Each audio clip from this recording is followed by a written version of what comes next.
I've been looking forward to watching the new Halloween movie for months. After a brutal 12-hour shift at the investment firm where I work, I decided to catch the opening night showing despite still being in my work suit. The thought of driving home to change and then heading back to the theater seemed like too much effort, so I figured I'd just go straight there.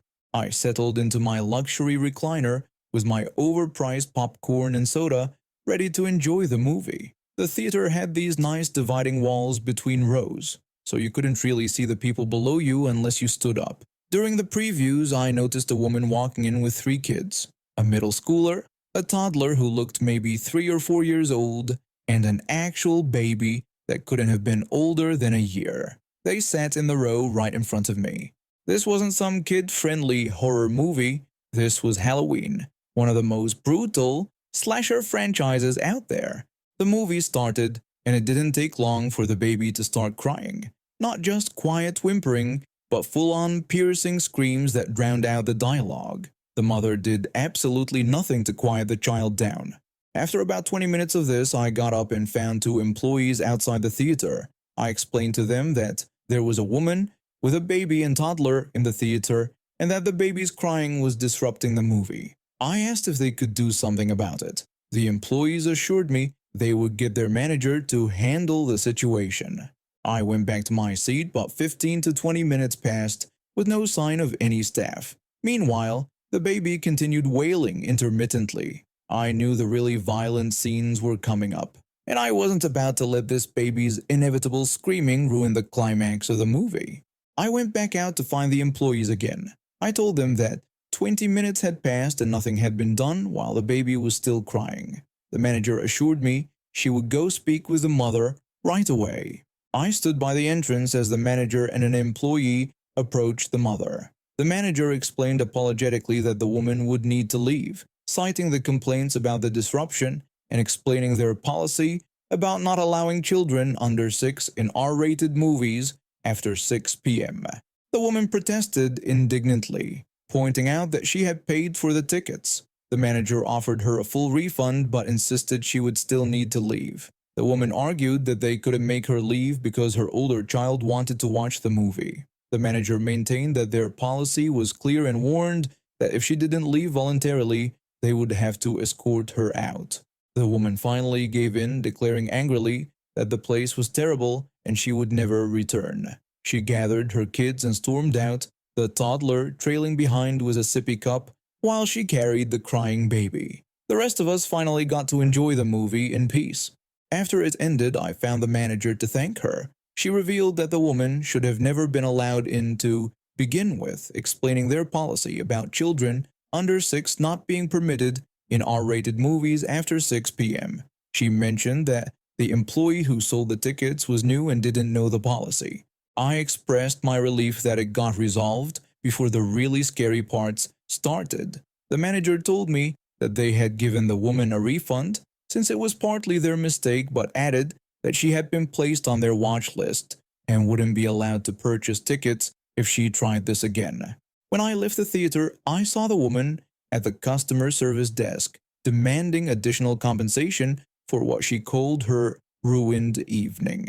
The irony of her complaining about her evening being ruined when she had disrupted everyone else's night wasn't lost on me. I later heard from one of the employees that she'd been permanently banned from the theater chain after she threw her drink at the customer service representative.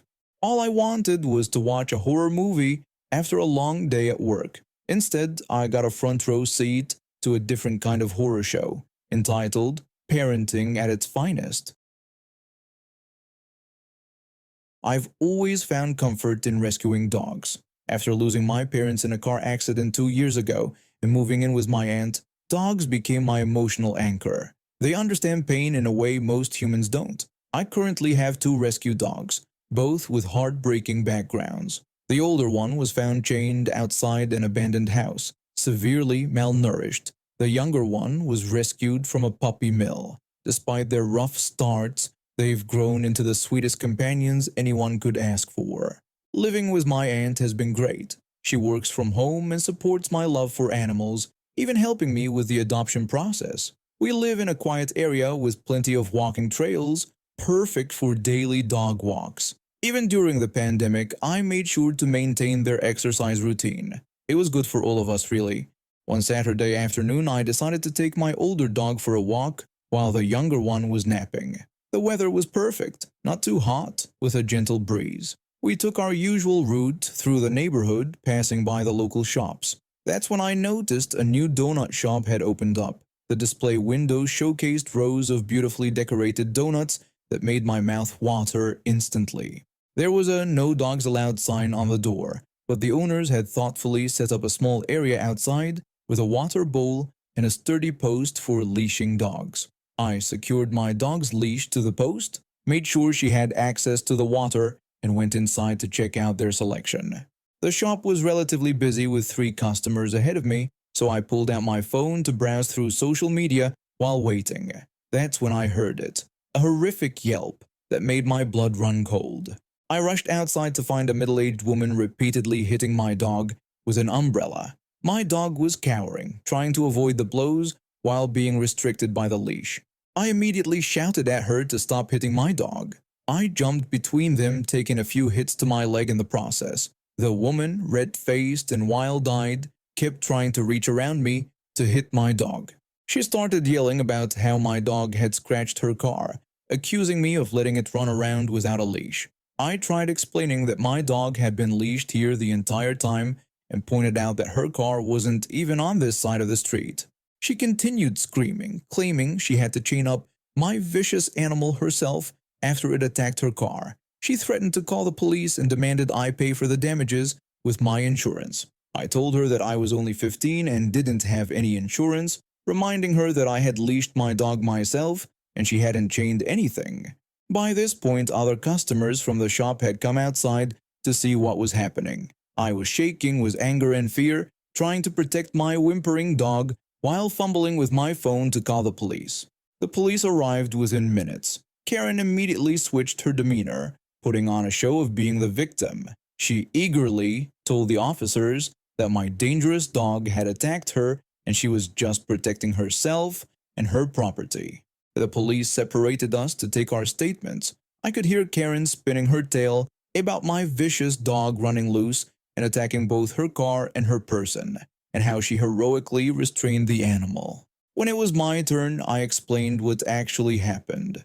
The officers then asked to review the donut shop's security footage. While they were doing that, I checked my dog for injuries. She was trembling and had a few tender spots where the umbrella had struck her, but thankfully nothing seemed broken. What happened next was incredibly satisfying. After reviewing the footage, the officers approached Karen with handcuffs. She immediately started screaming and resisting, forcing them to physically place her in the patrol car. When they took her away, she kept screaming threats about harassment and lawsuits, insisting my dog was dangerous. Her threats echoed as they drove away. The shop owner came out and offered me some free donuts, expressing how sorry they were about what happened. They even gave my dog a plain donut as a treat. A few days later, I learned through my aunt's friend who works at the courthouse that Karen had been arrested not just for attacking us, but also for multiple counts of insurance fraud. Apparently, she had a history of claiming random damage to her car and trying to extort money from innocent people. She was also facing attempted murder charges for trying to push her co-worker out of a window at her previous workplace. She ended up getting sentenced to 5 years in prison. I considered pressing additional charges for animal abuse, but honestly, knowing she's behind bars and can't hurt anyone else for a while is enough for me. My dog has slowly started to trust going on walks again, though she's still wary of strangers with umbrellas. The donut shop has become our regular stop now, and the owners always make sure to have a fresh bowl of water and a plain donut ready for their favorite furry customer. People have lost that last bit of sanity during these troubling times. Okay, so I smoke cigars. Mostly cheap factory rejects, but an occasional good one too. I do not smoke in my house or around other people, as I know a very select group of people enjoy that particular aroma. Another point to note here, I drive my youngest to and from school, which is less than a mile away, seeing as the weather in my neck of the woods is bipolar at best. So setting Yesterday afternoon, I parked way outside the school zone in a line to pick up kids, probably a block away, in a residential neighborhood. I drive a big truck with a loud exhaust system. I'm in the line of vehicles, engine off, listening to a good book on Audible, smoking the last bit of a good cigar. For those who don't know, a cigar can be set down and refreshed if need be. Also, I never smoke on school grounds and always have it out before my kid gets in the truck. It's my truck and no one else drives it, so I don't mind the smell of tobacco, and I have a bottle of Febreze that I use every couple of days. Anyway, about 5 minutes later, I see a woman get out of her car and begin to approach me. I watched her walk up past the two vehicles behind me and head my way. She's got the typical Karen looks, hair, clothes, way too much makeup and the like. She comes up right on my window and just stands there looking at me. When I rolled down my window, she demanded to know what I thought I was doing. When I expressed confusion, she accused me of smoking MJ on school grounds, saying I should be ashamed. I asked what she was talking about, and she insisted she could see and smell it. I explained it was clearly a cigar, but she refused to believe me and threatened to call the police. I dismissed her as a weirdo. After my dismissive response seemed to short-circuit her brain, she tried to open my door, which was locked. Then she reached in my window and tried to grab the cigar out of my mouth. Now, life has taught us all from a very young age that fire is hot and things that burn from fire are also hot. But physics never seems to be on the forefront of these jerks. So she immediately burned her hand on the cigar and jumped back screaming that I did that on purpose. I started laughing because it was funny. She then tried the door again, and I obliged by opening it as hard as I could, which knocked her back onto her back, which made me laugh even more. She threatened to report me for assault and get both me and my kid kicked out. I told her to return to her car before she had a heart attack. She walked back to her car, all the while yelling obscenities. I made sure to keep an eye on her in my rear view until we got closer to the school. Now, the school principal is always outside directing traffic between the parents and school buses. He and I know each other because being in a northern state, but being fans of the U of Miami is not something you see a lot up here, so we've talked about football and other stuff about the school, so he knows me a little, and my truck is unique in size, color, and exhaust. As I'm waiting to pull up to the place where you pick up your kid, I see Karen park, get out, and head directly towards the principal. She made sure to walk by me and give me dirty looks, like I guess that was supposed to intimidate me or something. Spoiler alert, it did not. She gave the principal an earful, couldn't quite hear what she said, but made sure to be as dramatic as possible, probably telling him I'm a drug addict and a monster and all that. Principal is doing his best to direct traffic and put up with her nonsense, and I assume said something to placate her because she walked away all smug and again made sure to walk by me so I could see her big grin. I smiled back and waved at her sassily. I pulled up and my kid got in, and as I figured he would, the principal came over to me. He asked if I had really put out a MJ cigarette on her hand and slammed my door into her head. I explained the absurdity of her claims, clarifying that she had burned herself trying to grab my cigar and that while I did open my door when she tried to force her way in, I hadn't hit her head, noting that if I had, she would have been knocked out. The principal sighed deeply, indicating he had suspected as much, and simply asked me not to retaliate as he didn't need another headache. I assured him I was just there for pickup and expressed our shared enthusiasm for the Miami team. My kid put up the U symbol as we drove away, and that's it. I'll be picking up the kid later today again, so hopefully there's no repeat of that nonsense.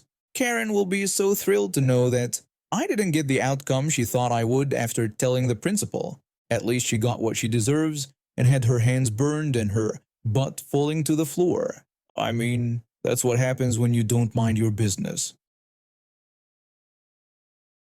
I never planned to move to Sacramento. I grew up in Ohio. I had always imagined taking over my father's hardware store, but life had other plans. When the store went under due to the new supermarket opening on the outskirts of town, I knew I needed a fresh start. My cousin out in California mentioned the booming job market there, so I packed up what little I had and headed west. The transition wasn't easy. Sacramento was different from what I was used to, bigger, faster, more expensive.